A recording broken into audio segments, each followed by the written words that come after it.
Dan untuk membahas lebih dalam mengenai kasus pemerkosaan dokter PPDS ini kita sudah terhubung bersama Guru Besar Kriminologi FISIP Universitas Indonesia, Profesor Adrianus Meliala. Selamat siang Prof. Adrianus, terima kasih atas waktunya. Prof, jadi dalam kasus ini kan ternyata ini ada lebih dari satu korban pemerkosaan. Nah, bagaimana pandangan Profesor terhadap pelaku, meskipun pelaku belum mengakuinya ya Prof?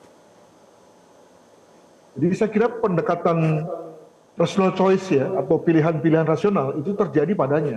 Dengan kata lain, pelakunya memang melakukan kegiatan pemerkosaan itu dengan satu pertimbangan reward and punishment. Jadi ketika yang bersangkutan berhasil melakukan kegiatannya pertama kali, menyenangkan, mengasihkan, maka kemudian dia mengulanginya dalam waktu yang dekat, ya. Dan tidak hanya itu, juga dilakukan dalam waktu yang di tempat yang sama dengan modus yang kurang lebih sama. Nah, ini jelas ini mengindikasikan bahwa yang bersangkutan memang mengalami satu proses reward, ya, merasakan hal itu sebagai menyenangkan dan dia ulangi. Sayangnya ketika sudah ketiga kali baru kemudian ketahuan. Begitulah dari segi si pelaku. Baik. Nah, kalau dari pemeriksaan psikologi forensik yang dilakukan untuk pelaku, ini Prof. Adrianus melihatnya apakah ini perlu memang?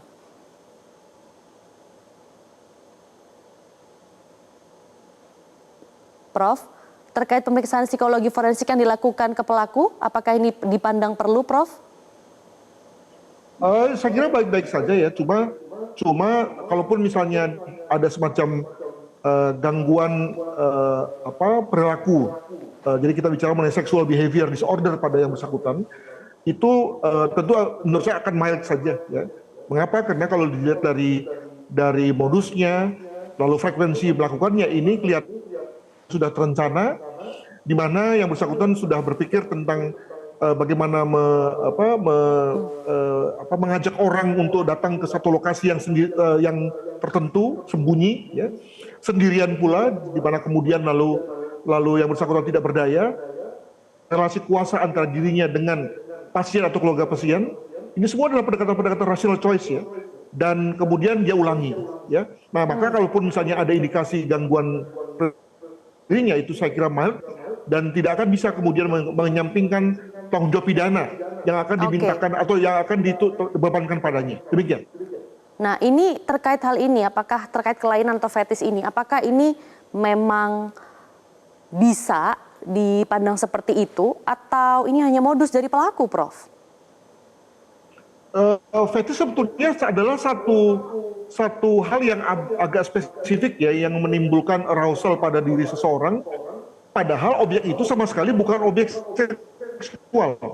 Makanya kemudian misalnya orang merasa arousal ya secara seksual ketika misalnya melihat sepatu yang sering tuh stocking gitu ya, atau mungkin mohon maaf celana dalam gitu ya, yang sebetulnya itu kan hanya benda, tapi si pelaku ini kemudian merasa mengalami imajinasi seksual.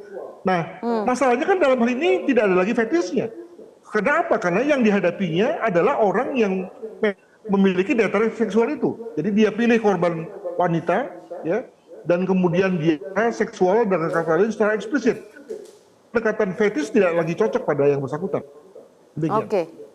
Baik, Prof. Adrianus, tadi Prof. Adrianus mengatakan bahwa kalaupun ada itu kelainan itu mild atau ringan dan seharusnya tidak bisa membuat dia lari dari tanggung jawab pidananya. Nah, tapi banyak yang mengkhawatirkan ini bisa mengurangi jumlah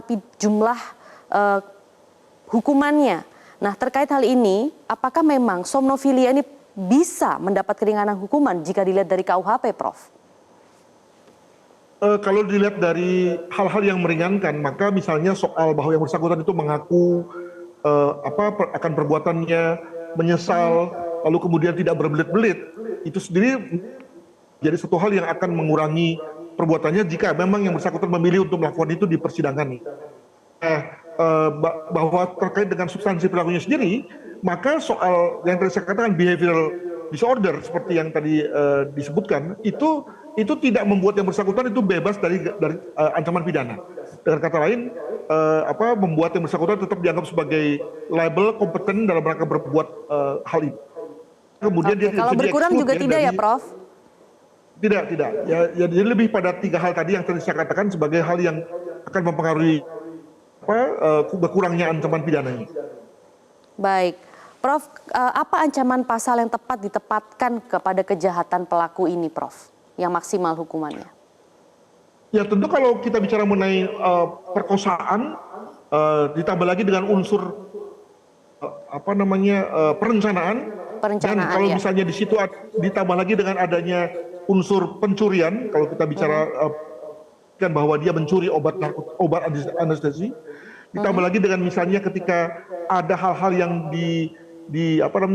disalahgunakan di kamar tersebut, dengan kata lain lalu kemudian ada unsur pemberatan, maka tentu saja yang bersangkutan akan bisa mendapatkan ancaman maksimal terkait dengan kasus perkosaan, ditambah lagi dengan hal-hal yang tadi saya sebutkan. Nah, moga-moga apa yang menjadi unsur tadi itu terpenuhi semua. Sebagai contoh misalnya bahwa yang bersangkutan memang jelas mencuri obat, ya. Demikian juga kalau kita lihat TKP, maka di situ ada penyalahgunaan fungsi yang luar biasa, ya. Atau ada juga kemungkinan ada kerusakan di situ, sehingga kemudian lalu pasal-pasal yang tadi saya sebutkan dapat dikenakan seluruhnya pada yang bersangkutan. Baik, Prof, dari hasil olah TKP, polisi ini menyebut pelaku memeriksa korban tanpa pengawasan dan tidak didampingi oleh pihak rumah sakit. Nah, apakah rumah sakit dalam hal ini juga bisa dipandang lalai, Prof? Saya kira begitu ya, dan tentu dengan satu maksud agar menjadi satu evaluasi. Bahwa ada orang yang tidak memiliki tugas dan fungsi yang jelas, bisa naik ke lantai yang tidak ada kegiatan. Itu yang pertama. Di mana kemudian kepadanya diberikan akses untuk masuk ke dalam dan menggunakan ruangan itu menurut saya agak aneh. Itu yang pertama. Yang kedua, juga terkait dengan obat-obat yang bisa dikuasainya. Itu kan kalau tidak dicuri, gimana ceritanya? Kalau tidak dicuri, artinya dia kemudian bekerja sama dengan orang dalam, ya, misalnya bagian farmasi. Kemudian dia bisa memperoleh obat-obat tersebut.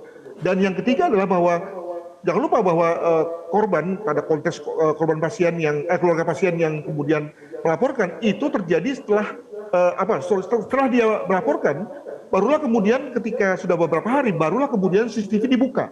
Artinya apa? CCTV yang ada di situ tidak pernah dimanfaatkan, ya. Jadi dengan kata lain direkam begitu saja, tapi kemudian tidak pernah dilihat lagi oleh para satuan pengaman. Nah, maka untuk apa kemudian lalu CCTV itu ada, ya? Itu kan juga sebetulnya untuk melihat bagaimana situasi di lantai-lantai tersebut, gitu ya. Nah, ini semua hal-hal yang menurut saya satu bentuk kelalaian dari rumah sakit yang penting bagi apakah itu pengadilan ataupun mungkin bagi komisi etik rumah sakit untuk kemudian mendalaminya. Dalam hal ini berarti apakah rumah sakit juga patut begitu, Prof, untuk diselidiki atau dikenai sanksi atau bagaimana, Prof? Jangan lupa bahwa sebetulnya kan keberadaan pelaku itu kan sebetulnya dititipkan. Jadi dia adalah sebetulnya mahasiswa dari kampus di Bandung yang kemudian magang lah begitu ya di rumah sakit tersebut.